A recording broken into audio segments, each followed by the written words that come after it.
Nasobrahan daw. Kaya dinala si Junior sa St. Luke's Medical Center. Nasobrahan, sabi ni Auntie Claire. O ayon dito sa balita, yung mga nag-comment dyan, ang daming klase ng sobra, yung mga kino-comment dyan. O ayon sa balita ha, Marcos Jr. nasobrahan sa puyat dahil sa sobrang sipag. Ito na nga yung sinasabi ko eh. Malamang ito yung idadahilan nila eh. Oo, sa sobrang sipag. Natutulog pa ba kasi yan? Nilinaw ng Malacanang na posibleng dulot ng sobrang pagod at puyat ang naging discomfort na naranasan ni Pangulong Marcos Jr. Dahilan upang siya ay pansamantalang sumailalim sa medical observation. Talaga ba? Talaga ba? Naniniwala ba kayo na ito yung dahilan talaga? Sobra talaga. Oo, sobra. Ayon kay Yusek Claire Castro, Palace Press Officer of PCO Undersecretary, kahit madaling araw ay patuloy pa rin nagtatrabaho. Ang Pangulo, kasi pagsipag naman, kahit madaling araw daw, ay paano matulog yan? Kaya't hindi umano nakapagtatakang makaranas ito ng matinding pagod. Ba? Talaga ba? Kilala mo talaga ang Pangulo, Auntie Claire ha? Bakit mo kaya alam kahit madaling araw gising siya? Bakit kaya? Ay sa bagay, siyempre, alam na alam ni Auntie Claire yan. Meron bang hindi alam si Auntie Claire? Bilang precautionary measure, dinala si Pangulong Marcos sa St. Luke's Medical Center kung saan siya minomonitor ng mga doktor. Kinumpirma ng palasyo na stable ang kanyang kondisyon. Okay naman pala na. Stable na. Huwag kayong atatay yung mga nagka-comment dyan ha. At wala ng komplikasyon. Okay na. Okay na. Dito lang po ako sa mga nag-comment kasi ang sabi nila sobra sa ganito, sobra sa ganun.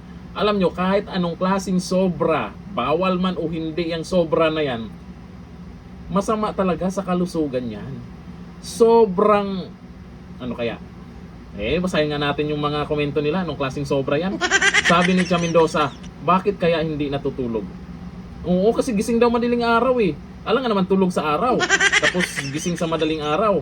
Gising yan sa araw, syempre. Gising sa madaling araw, sa gabi. Nako, ewan ko lang. Sabi ni Roger Sopelianas, mahirap talaga magtrabaho lalo't pagpuyat. Tapos sabayan mo ng malakas na bisyo. Anong bisyo? May bisyo ba ang ating Pangulo? Wala naman siguro. Mabait yan. Masipag yan. Ewan ko lang kung totoo yung sinasabi ni Amy Marcos ha.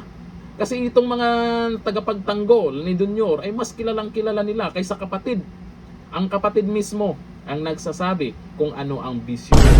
Sabi ni Marlon Abing, tulog-tulog din pag may time. Sabi ni Genesis Ginko, nasobrahan sa puyat o nasobrahan sa coke. Ang coke, masama talaga sa pakiramdam yan.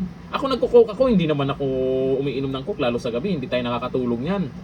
Anong klaseng coke kasi yan? Kasi maraming nagko-comment yung coke na yan. Nung ano pa yan nung eleksyon pa yan. Lagi pong bit-bit din ni Atty. Rowena Guanzon, kakamping. Nung eleksyon, may dala-dala siyang coke at nagaganyan-ganyan pa. Hanggang ngayon, pinanindigan talaga niya ni Atty. Rowena Guanzon. Isang kakamping, kung ano yung pinaglalaban niya noon, hanggang ngayon, pinanindigan nila. Pero yung iba, ewan ko lang ba, puro sila agree kay Atty. Rowena Guanzon noon na coke. Ngayon, hindi na sila naniniwala. Bakit kaya? Ano kayang dahilan? May nakikita ba sila na hindi natin nakikita? Comment tayo dyan. Hanggang dito lang natin,